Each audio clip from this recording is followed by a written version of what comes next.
The first thing Bumpy Johnson noticed was the strange taste. Not blood. Something unusual. It coated the back of his throat, thick and wrong. He was standing in his own kitchen in Harlem, holding a glass of whiskey he'd poured himself from his own bottle, and his tongue had gone numb. The second thing he noticed was the silence. His men, 3 of them, had stopped talking. They were watching him, not with concern, with anticipation. Bumpy set the glass down slowly on the counter. The kitchen light buzzed overhead. His vision blurred at the edges, then snapped back into focus. His heart began racing. "What did you give me?" His voice came out steady. Years of never showing weakness had trained his vocal cords well.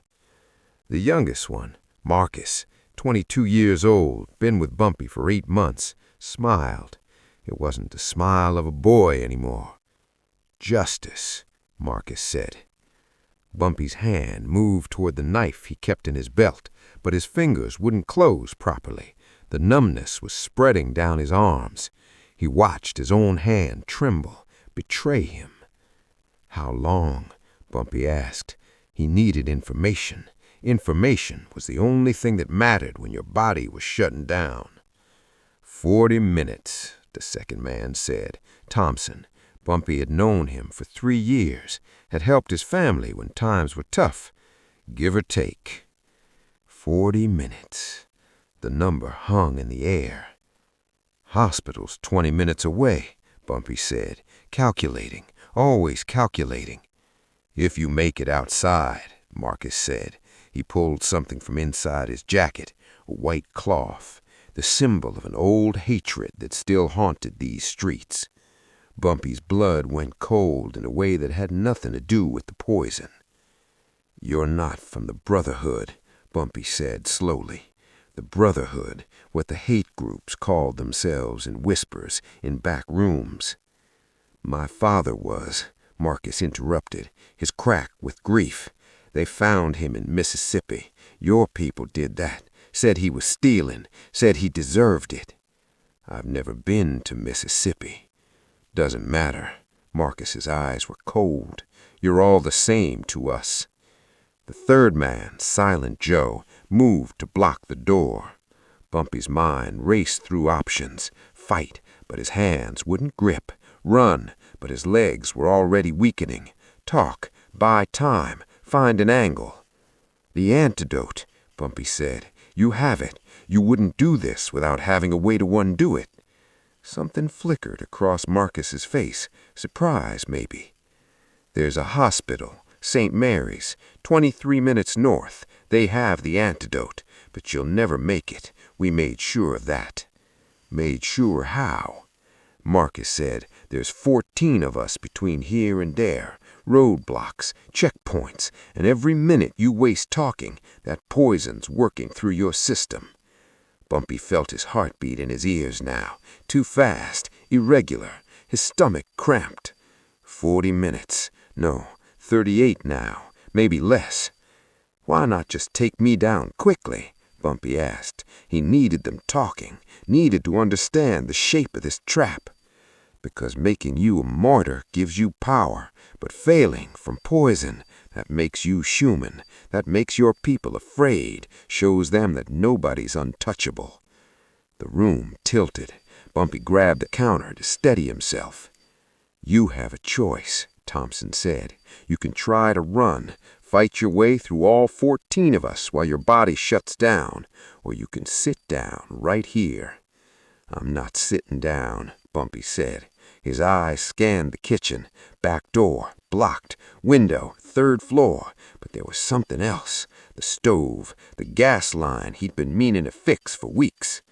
"Then you're going down, standing up," Marcus said. "Probably," Bumpy agreed. His vision was doubling now. Too fast, irregular. His stomach cramped. But not alone. He moved before they could react, years of street experience overriding his failing nervous system. He grabbed the whiskey bottle and threw it at the stove. Glass exploded. Liquid splashed across the burner, the one Marcus was standing next to. The flame caught the alcohol instantly. Fire spread across the stove, creating chaos and shouting. Bumpy didn't wait. He threw himself sideways through the confusion, using the distraction to push past Silent Joe. They crashed through the door together into the hallway. His vision went white for a moment. Get up. His body didn't want to obey. Get up! Silent Joe was already rising. Bumpy's hand found something, a piece of the door frame. He swung it, connected. The big man went down. Bumpy crawled over him, his movements desperate. His legs wouldn't support his weight anymore. He dragged himself toward the stairs. Behind him, Marcus was shouting through the smoke. The alarm bell screamed. 35 minutes, maybe 30 now. 23 minutes to St. Mary's Hospital.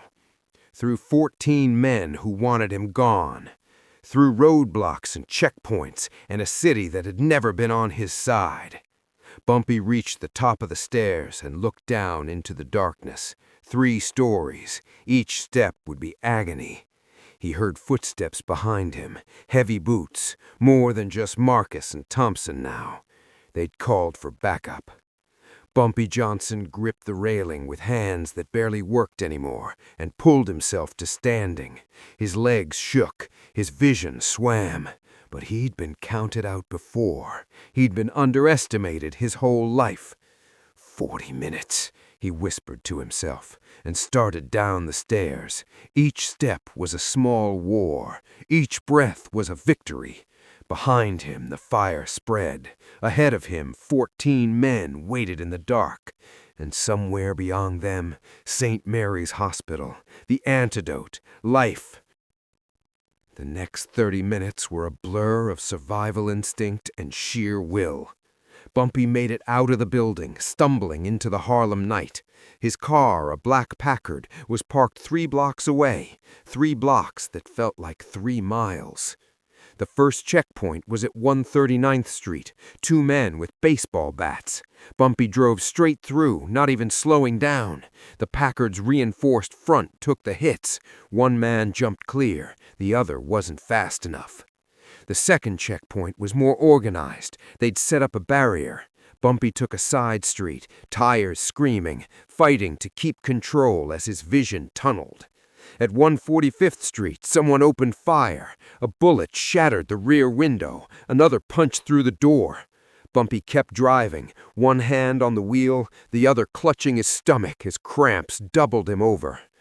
20 minutes, 15, 10. The city became a nightmare maze. Every intersection held potential danger.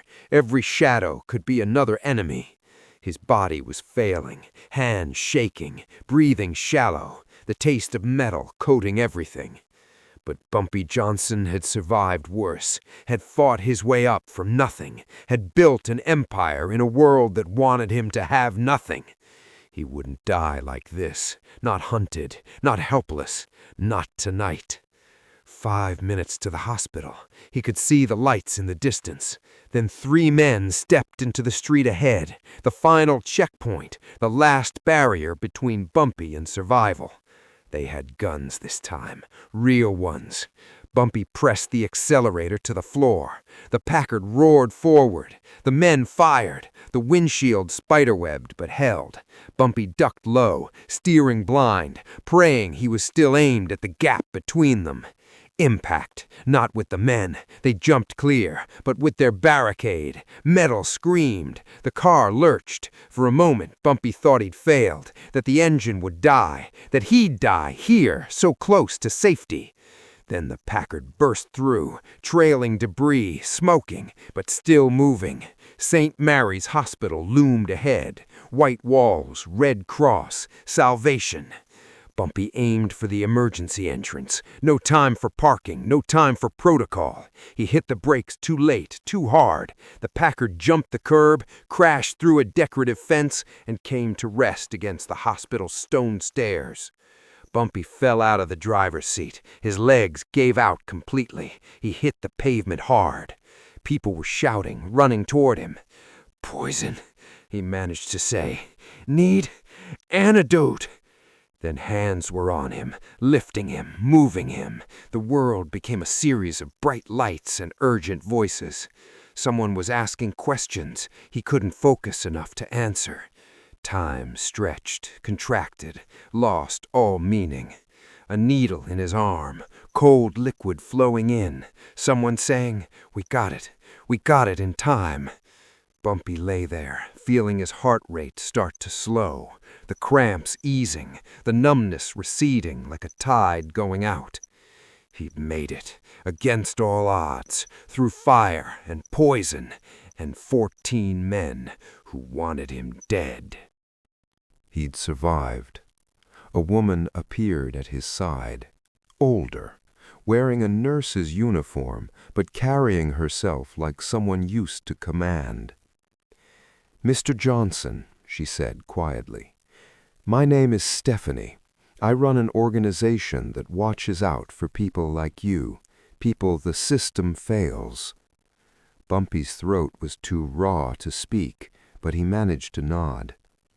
"The men who did this to you," Stephanie continued, "they made a mistake tonight. They showed their hand, exposed themselves, and now we know who they are, all of them."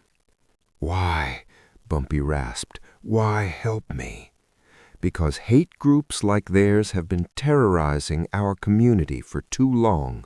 Because when they came after you, they came after all of us. And because," she smiled slightly, "you proved something important tonight. You proved they can lose." A younger woman appeared, the driver who'd helped him through the checkpoints, Clara. "The men outside, the ones who chased you, police have them. They're not walking away from this." Bumpy closed his eyes. The antidote was working. His body was healing, but the scars, physical and otherwise, would remain. "What happens now?" he asked. Stephanie pulled up a chair. "Now? Now you rest, you heal, and when you're ready, we talk about making sure this never happens to anyone else, about building something stronger than their hate." 3 weeks later, Bumpy Johnson stood on the corner of 142nd and Lenox, watching Harlem wake up to another morning. His ribs still ached. The mark above his eye would never fully fade, but he was standing, breathing, living. The newspapers had covered the story, not all of it, not the full truth, but enough. "Criminal elements clash in Harlem" was how they'd framed it. Some mentioned the poison, some mentioned arrests, none mentioned the systematic hunting or the hate behind it. But Harlem knew. Word traveled fast in neighborhoods where the official story was never the real one. People knew that Bumpy Johnson had been targeted, hunted, pushed to the edge by those who thought hate was stronger than will. And they knew he'd survived. "You're thinking too hard," Clara said, walking up beside him. She'd taken a job with Bumpy, driver, courier, and occasional voice of reason. "Just wondering if it was worth it," Bumpy said. "Was what worth it?" "Surviving. They'll come back. Different faces, different methods, but the hate doesn't die just because a few men went to prison." "No," Clara agreed, "it doesn't. But you put a mark on it, made it hesitate, showed everyone watching that hate can lose. That's worth something." Bumpy watched a group of kids playing in the street. An old woman swept her stoop. A musician carried his saxophone case toward the Cotton Club for another night of music.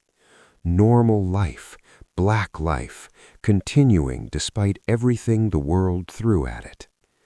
"Marcus died in prison 2 days ago," Bumpy said quietly. "Word is someone from Stephanie's network was involved." Clara was quiet for a moment. "How do you feel about that?" I don't know, Bumpy admitted. He tried to kill me, would have succeeded if it weren't for luck and good people. But he was just a kid, 22, fed on hate his whole life. Maybe he could have been something different? Or maybe he would have hurt a dozen more people before he was done, Clara said. You can't save everyone. Sometimes you just save yourself and hope that's enough. A car pulled up. Black Packard, the one Bumpy had been trying to reach that night. He'd recovered it the next day, repaired the damage, kept it running. Where to? Clara asked, pulling out the keys. Nowhere, Bumpy said. Just drive. Let me see the neighborhood. Let me remember what I'm protecting. They got in.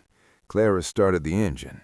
The Packard rolled smoothly through Harlem streets, past the Apollo Theater and the Cotton Club, past brownstones and churches, past all the places where black people had built something beautiful in a country that tried daily to tear it down. Bumpy rolled down the window, let the morning air hit his face, tasted it, exhaust and fried food and cigarette smoke and life. Not chemicals, not poison, just life. He touched the scar above his eye, a reminder, a monument to the 40 minutes that should have killed him but didn't. You know what I learned that night? Bumpy said. Clara glanced. What? That strength isn't about being untouchable. It's about being tested, hurt, challenged, pushed down, and still standing the next day. That's what they can't destroy. Not with poison, not with hate, not with anything. He watched Harlem roll past the window. His Harlem. Not perfect, not safe, not fair, but his. They wanted me to break, Bumpy said quietly, to prove their point about who we are, but I didn't. And that's the one thing they can never take back, the one victory that stays won. Clara smiled. So what now? You're Harlem's hero, the man who survived. What does Bumpy Johnson do with that? Same thing I've always done. Survive. Protect what's mine. Make sure the next kid who gets hunted has a better chance than I did. He paused, looking at the scar above his eye in the side mirror. And maybe, he added, make sure the hunters learn there are consequences, because if there are no consequences, they'll never stop hunting. The Packard turned onto Malcolm X Boulevard. The morning sun hit the windshield, turning everything gold. Bumpy Johnson leaned back in his seat, feeling every ache, every reminder of the night he should have died, and smiled, because he hadn't just survived. He'd won.